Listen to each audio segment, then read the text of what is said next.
লোপাট তো প্রথম দিন থেকেই করেছে।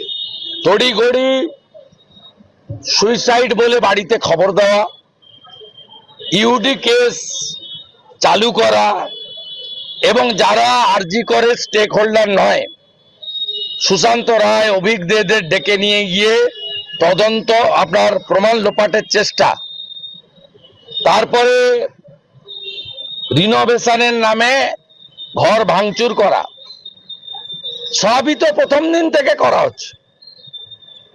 আমি প্রশ্ন করতে চাই, পানিহাটির যে শ্মশানে দাহ করা হয়েছে আমাদের বোনকে, সেই শ্মশানের যে ক্রিমেশন কস্ট তার বাড়ির লোক দেয়নি, কে দিল? আমি পরশুদিন ছবি দিয়ে বলেছিলাম নির্মল ঘোষ যাবে কেন? ব্যারাকপুর কমিশনারেটে অভিষেক গুপ্তা ডিসি যাবে কেন? আজকে দুটো তথ্য আপনাদের দিচ্ছি, প্রমাণ হয়ে যাবে, দেখে নেবেন। আমি opposition leader, responsible public functionaries. এক, ক্রিমেশনের খরচ বাড়ি থেকে পে করেনি, কে করেছে? দুই, ক্রিমেশনের সময় যে সই করতে হয় ওর বাড়ির লোক সই করেনি। রেজিস্টারটা খুলে দেখে নেন।